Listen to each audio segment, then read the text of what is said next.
Welcome to the Metamorphosis Podcast, hosted by Erin Howe in the United States and myself, Nora Brucker, in Germany. In this podcast, we talk to people about transformation and the moments and events that change us. We hope you enjoy.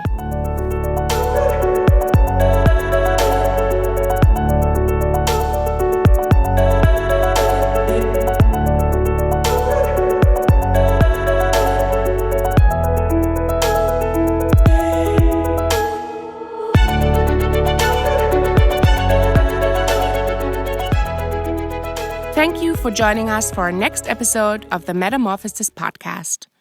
Before we start, I would like to give you a quick disclaimer. In this episode, we're diving into the topic of mental health issues. It contains mentions of suicidal thoughts and self-harm. If this content is a trigger for you, please be considerate of your own mental health. In this episode, I'm talking to Jay Collins. Jay is a 20-year-old auxiliary nurse from Sunderland, England. Jay described his young self in school as a normal, cringy kid that grew up in a tight family. When he turned 13 years old, his childhood and life drastically changed, though. As unfortunately many children in high school experience, Jay became the victim of severe bullying. What followed were months of psychological tormenting and physical beatings. What was supposed to be a time to grow into yourself, make good and bad life experiences, and find your true self turned into a constant mind-numbing harassment for Jay. It eventually got so bad that he and his family had to arrange a supervised school attendance. In order to not fall into the hands of his tormentor, he received so-called absent cards and was allowed to leave class earlier in order to get safely and under supervision to the next one. He was also brought to and from school under guidance and was supposed to be never left alone. Needless to say that experiencing your high school time in this way does not go over without leaving scars. Even though his family and school did everything possible to support Jay, including expelling the responsible person and legal actions, Jay developed severe anxiety and depression. He stopped eating, was constantly ill, and could not sleep without medication. His mental health took a turn for the worse. With constant counseling for over a year, Jay was able to resume a somewhat normal life. Still, his struggle with depression and the remnants of years of torment never went away completely. Today, Jay's talking to us about his struggles over the years, what helped him the most through some really dark times, and how he made it his mission to help others who are struggling with mental health and bring more awareness to the issue. Tell us about your journey with mental health struggles.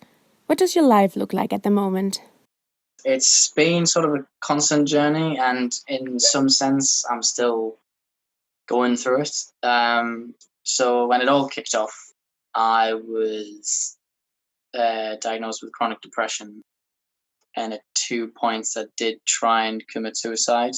I was self-harming quite a lot, and with all the sort of drugs and the counselling and that, I sort of just that kept us sort of going and alive for a few years, and then I managed to get a decent sort of group of friends to sort of hang around with and help, and then it's all just sort of been working on myself to try and get better. I think it sounds weird, but spite is a really good motivator.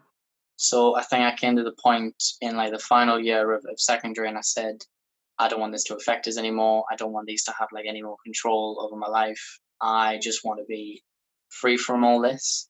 So instead of going to a college where everyone was going to go, everyone in the school, I said, I don't want to. I want to go to a sixth form where no one else is going, and then I can get a sort of fresh new start. I'm not going to have to be around them too. I'm not going to see anyone I knew from secondary, and I can completely sort of start afresh and start again. So just before I started taking my GCSEs, I left my counselling because I felt like we'd talked about everything we needed to, and we came up with a plan that would work.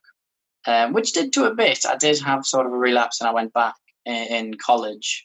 But from the plan that we made when I left there, I think it worked. I said, I'm not going to self-harm. Why do I need to end my own life from all this? Like, I'm strong enough to do this. Like, I'm going to prove to them like I'm better than they put me down for. I'm just gonna prove to them and everyone else that, you know, I can just be me and I don't have to let everything control it. I started my job, I think, when it's around that same time of that mentality at Rainton Arena, where I was just a glass collector, but because it was late shifts and it was night shift, I really wanted to do well, and so I'd do all the shifts and I'd stay as long as I needed to. And sort of with the insomnia, I feel like it worked because I wasn't sleeping anyway on a night. So I might as well turn that into something positive, and I just worked because now I'm getting paid to not sleep. So I constantly worked in that, and it sort of gave us some fulfillment of it, and it sort of made us feel a little bit more normal, that it wasn't just me not being able to sleep. I didn't have to think about anything from there. I had to think about my job, and then a bunch of really nice people who I worked with who, you know, I mean, to them, I remember them probably just thinking of me as the really young glass collector that started, but like to them, they just like were everything to us. And so it's sort of, I mean, I still work there now, but now I'm the events manager. So I've built myself up in the place. So, of course, the arena holds a lot of emotional value to me. Jay has been diagnosed with chronic depression. This makes him one of 246 million people worldwide who have been diagnosed with some form of it. For Jay, the process of living with this disease is to move forward every single day and learn to adapt. He's aware that his condition will never fully go away, but it's more about finding ways to cope and be happy. A big part of that is actually paying it forward and supporting others who are struggling and bringing more awareness to mental health issues. Finding what works for each and everyone is equally as important as being diagnosed in the first place. After getting the initial help from professionals at the time of the severe bullying in school, Jay went back to counseling a few times over the years. However, over time, his experience of handling this disorder changed. You know, as I went older and I grew older and going through college, I had a relapse where I had to go back to counselling for a bit, which worked to a certain extent, and I felt like it was good, and I left. I really struggled with A levels just because of the pressure of sort of getting, not in the uni, but just getting the grades I wanted for the job I wanted and the sort of career I wanted to go in. And at this point, it started developing that, yes, I do want to help others. I feel like I want to improve myself, and I feel like I can help a lot of others do this because it hasn't been easy for me doing it on my own. And I feel like a lot of people have to do it on their own. I've had a nice little support group here and there, but sometimes you need someone who understands properly, and it's always awful because as much as your friends and your parents say that, oh, I'm there for you, you don't want to burden them with anything. I don't want to like tell my mom or my dad like, oh, I'm feeling quite suicidal again today. Like that would kill them, and it to me, I couldn't bring myself to do it. So to have at least someone who isn't, you know, a family or who probably is a really good friend, but just someone to turn to who would be sort of neutral in that whole I don't want to burden you would be great. So I knew I somewhat wanted to go into counselling myself or into nursing and that. So I needed good grades. So I sort of fell down again. But the third time I went, at this time I was honest with my parents. I was like, look, I think I need to go again. And this was only, I think, last year. And then when I went, I sat down with the same woman who saw us the first time. And when me and her talked, I sort of just sat and I said, look, I don't mean to be rude. I know exactly what's wrong with me. There's no point of us talking about it. I know what's wrong with me and I know what I need to do. I'm just depressed and I'm, you know, mentally disturbed. So I need to just focus on that. And that's something we could talk about and you might be able to help with, but I know roughly what I should be doing and what I need to do. So the first time I went, it was great. It was like a God's gift. It really helped us. It moved us to the next step. But then as I moved to the next step, then it no longer becomes useful. To others, it might be, you know, someone could have counselling for years and go back and forth and it still works every time. But for me, it didn't, because now it's it's not the point that I need to go for. I didn't need to sit and let everything out and identify what was wrong. I knew what was wrong. I knew why I was upset, and I knew there was something I had to do to fix that. So to find it was what I do next. One of the reasons why you decided to make it your mission to help others who are suffering from mental health diseases was the importance of having people around who are not necessarily your own family or friends, who understand what you're going through because they might have gone through the same. Next to your work at the arena, you are now on your way to becoming a nurse and dedicated your own career to help others. Tell us about this journey of finding your purpose and where you are right now. So I never knew what I wanted to do, but I was doing a bit of everything to gain some skills or improve in some way, to the point where I went for a paramedic job. And I went, this might be good. I like driving and I like caring for people, and it's like sort of nursing in itself.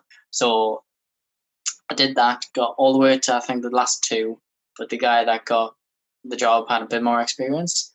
But because of that, I then found this apprenticeship scheme that I've just recently completed. So now I'm in the job that I'm like, yes, this is me. This is what I want to do. This is great. This can help massively and has so much potential and opportunities.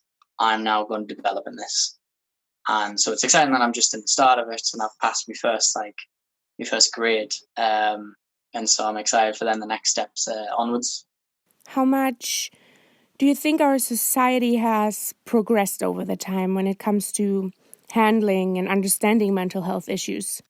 I feel it's still very niche because it was very young. It was sort of always the kids, always the teenagers, the young adults who, had all these conditions and that start popping out of the woodworks. But you look at it and a lot of older people have it.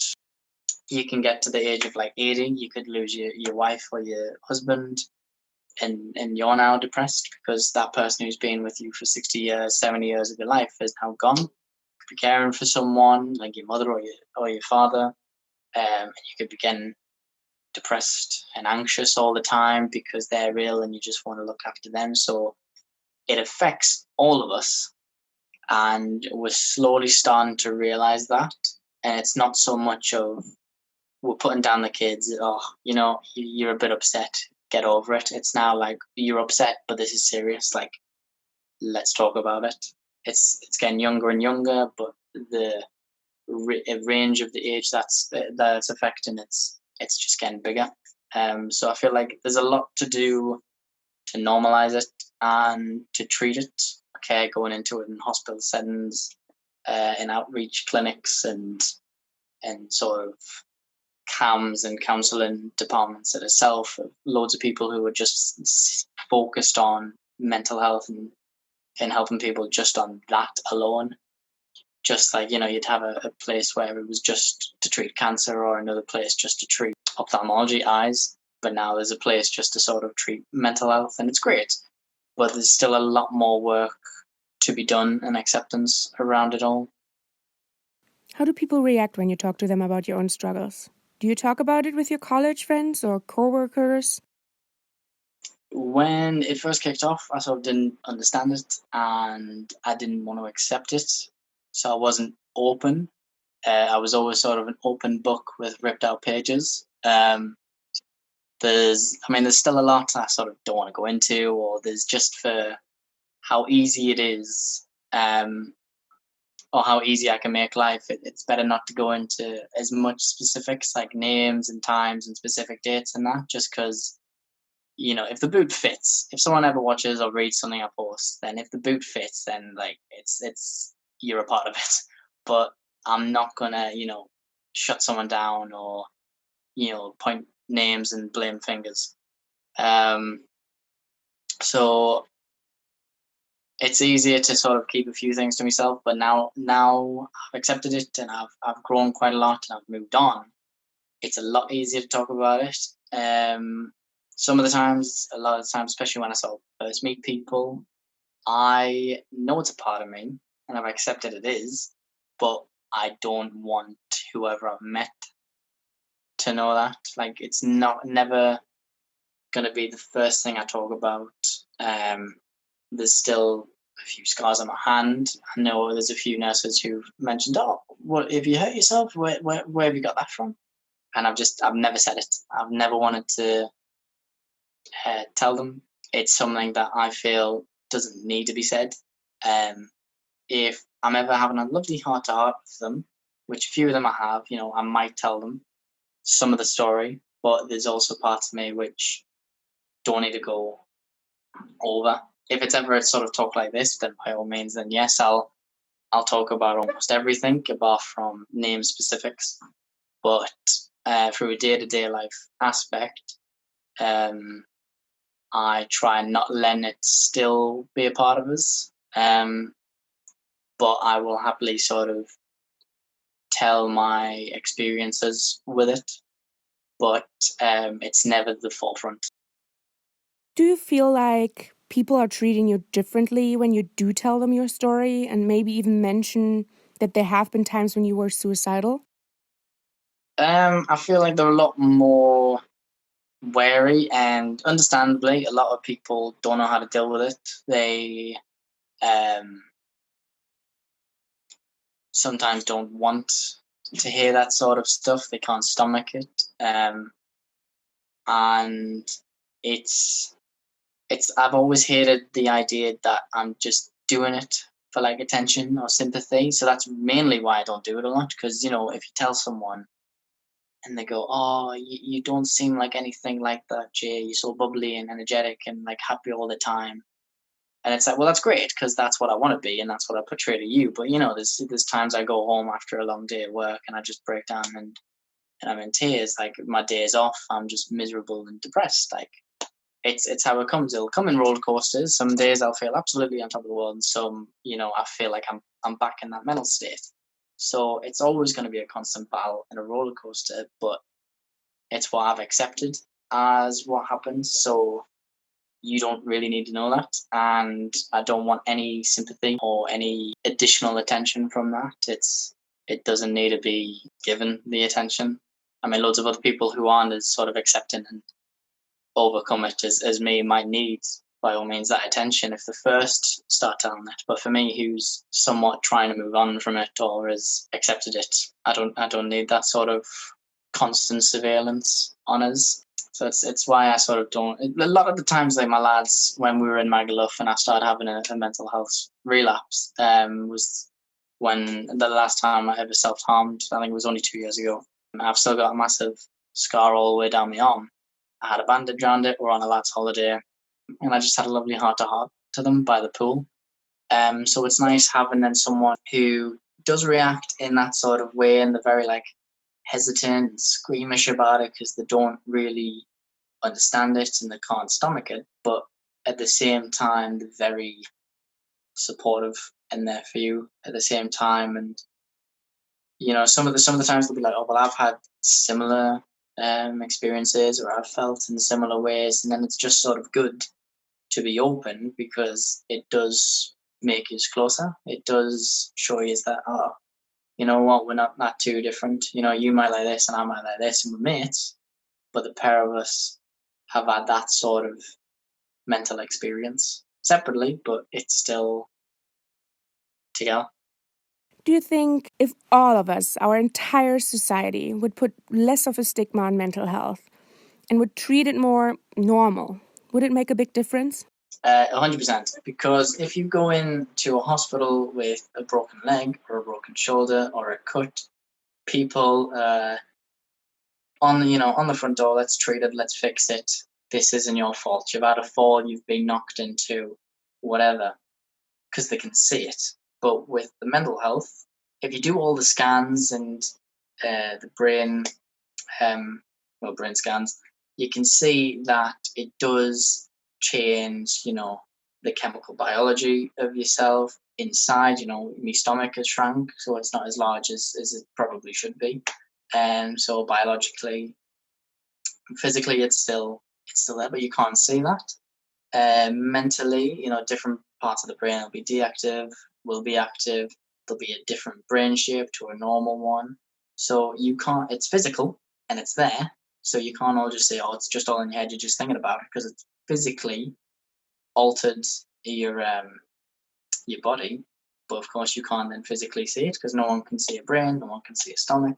So everyone sort of dismisses it more. So if everyone sort of treat it like any other illness or accident, like a broken shoulder or a cut on the arm, then it would be a lot more acceptable and it would be treated proper and accordingly.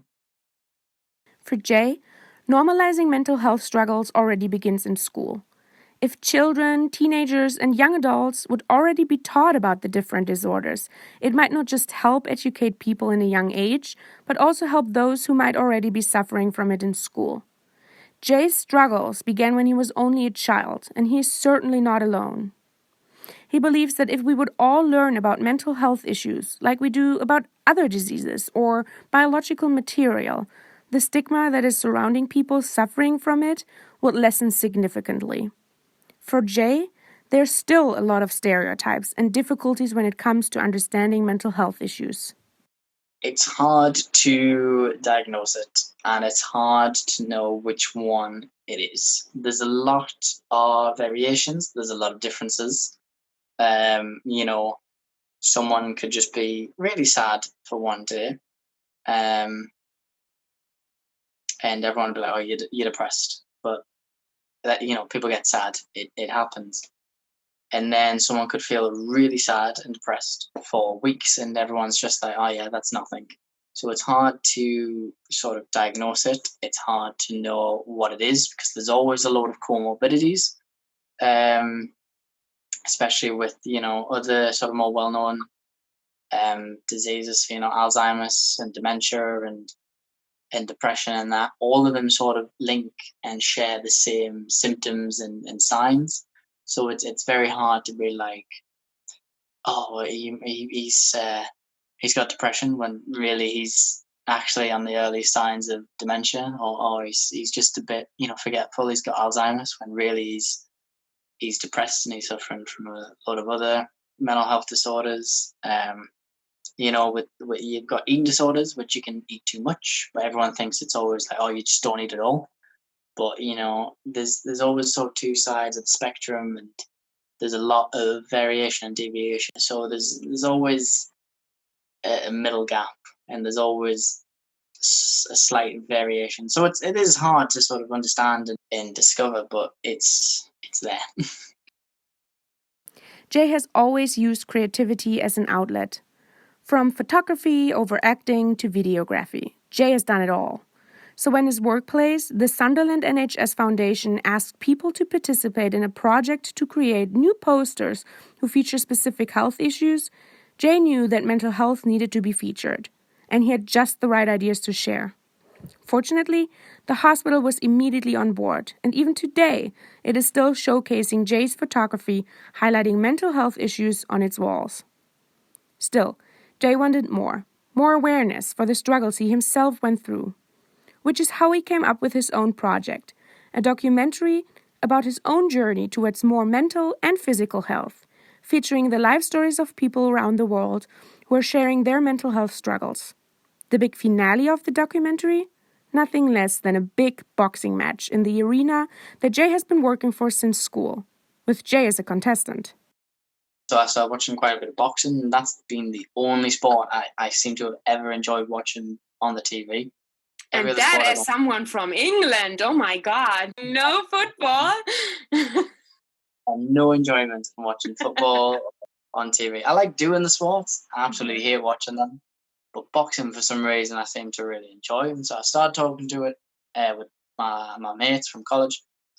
And they were all just like rinsing us and being like, oh, Jay, you never do something like that. What do you know about boxing? Like, have you seen yourself? And that just infuriated me. So in anger and spite again, I signed up for my first ever boxing match to then be at the end of the year. And so I contacted the hospital and that about a few of the charities and stuff. And then we came up with this big thing, which was meant to be 2020, but COVID's butchered it a bit. But it was going to be a little documentary about my journey from the beginning of the year to the end of the year. And it was improving my physical health, my mental health. It was going to be going out, meeting new people, getting their stories, their experiences as part of like an interview style. It then was going to be them, people who are showing me something that I've never done before, get me out of my comfort zone. So there was a girl who's never been skydiving before, always wanted to do it but been too scared. So me and her had organised a skydive together. There's a few people who's doing their own charity events for their own health or their own reasons. I was going to either join in with them or film it for them. There was colour runs, mud runs, 5Ks, 10Ks, the Great North Run, dressed as Captain America for mind, mental health, and St. Benedict's Children's Hospice, which is the hospital's charities. And I was going to go around the children's ward dressed as Captain America and try and cheer up some of the kids. So it was going to be this sort of big documentary, which then ends with the boxing match on November 28th. But it was going to be this great thing, and we're still wanting to do it. Of course, it got put on hold for the first 3 months, from March to, of course, now in sort of June, July time. But we slowly started coming back up. I was down in South Somerset the other week, filming some stuff with some clients. And last weekend, I was in Liverpool filming a girl who had body dysmorphia. She was 17 stone. She's lost it all now.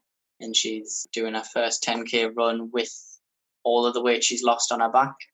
And, she's trying to become, she's in the finalists for Miss Liverpool, and she's trying to become Miss England, and she's going to share her stories of battling, physical and the mental health of it all. So I can hear all that and be able to be like, I'm going through this, you're going through that, but we're still doing similar things to better ourselves. And it's all about sort of accepting then who we are. Because she said, she went from super fat to super skinny, and she's happy being in the medium. So it was absolutely fascinating listening to her about all that. And it's great having that as part of the project as well. And it's great to then be able to have a platform for myself where she can share that story.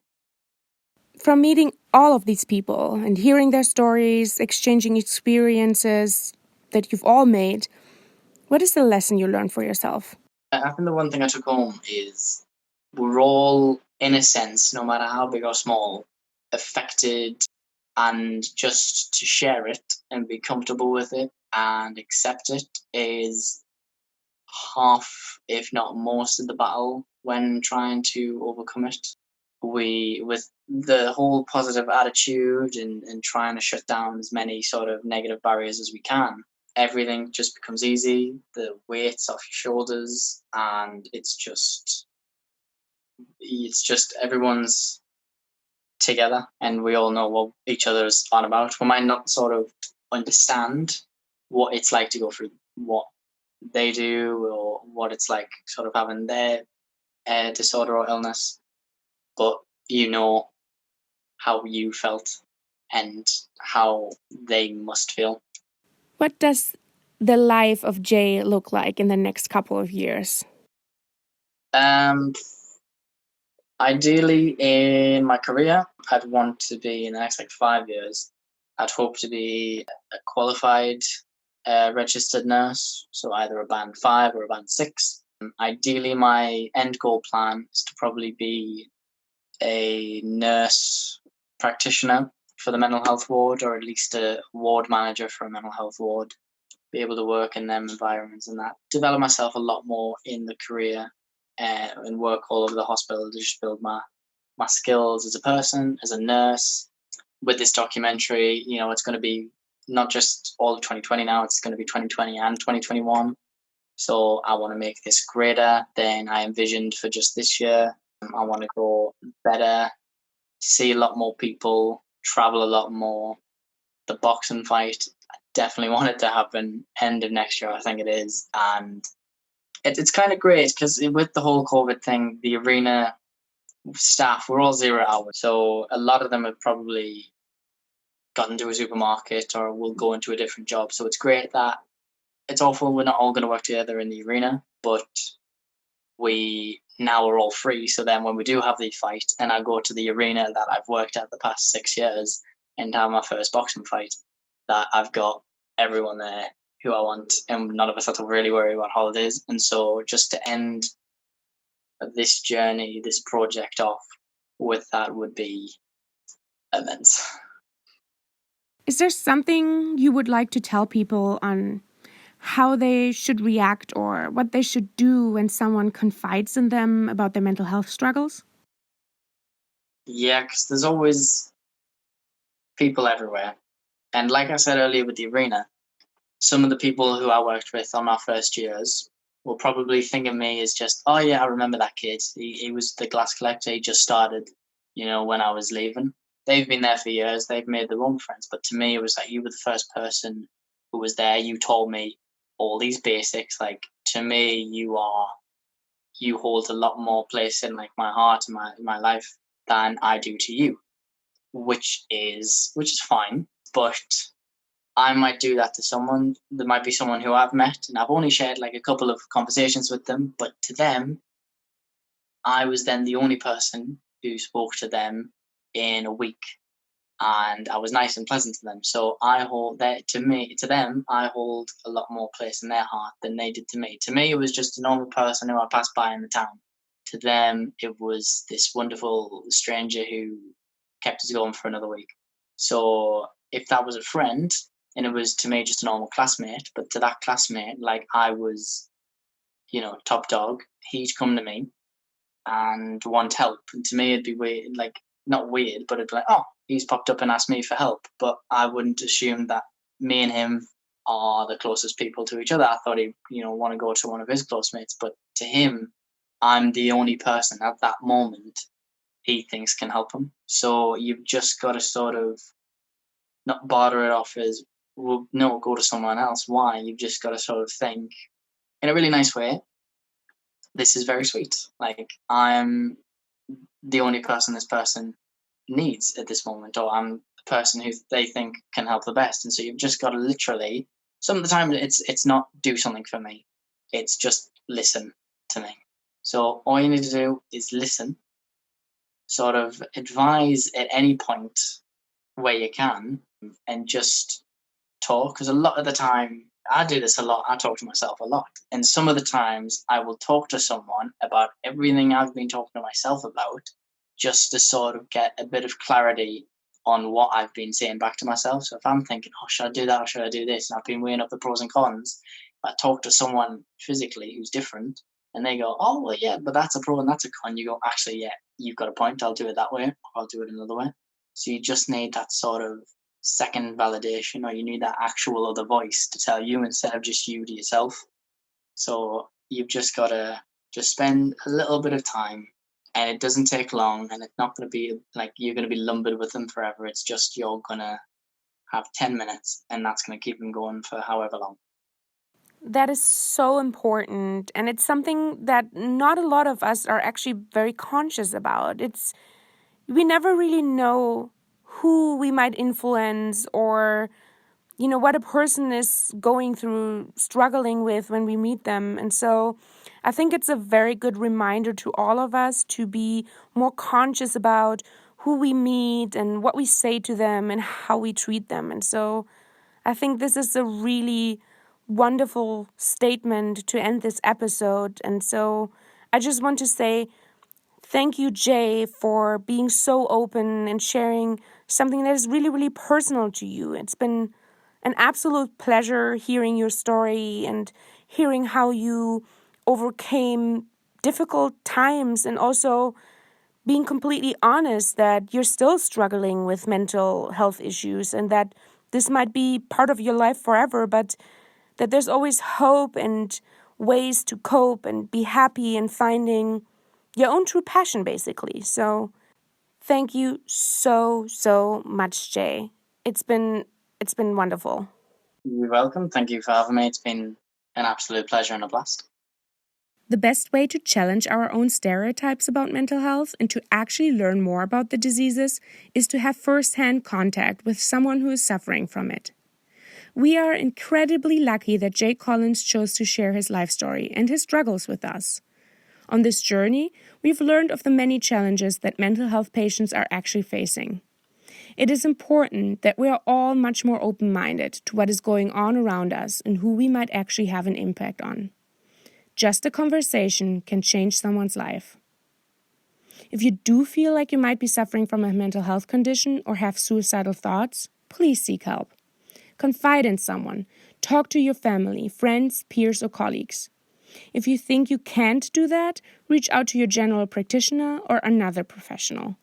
In our show notes, we're not only giving you more information about Jay, but are also including a link to find emergency contacts all around the globe. The Metamorphosis Podcast is produced by Aaron Howe in the United States and me, Nora Brucker, in Germany.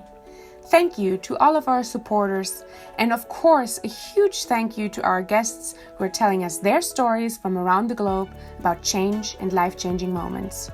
For more information about each episode, check out officialmetamorphosispodcast.com and follow us on Instagram at officialmetamorphosispodcast for an exclusive look behind the scenes and our guests. We are happy for you to leave your thoughts on each episode, and we are very much looking forward to hearing from you. This is the Metamorphosis Podcast with Aaron and Nora.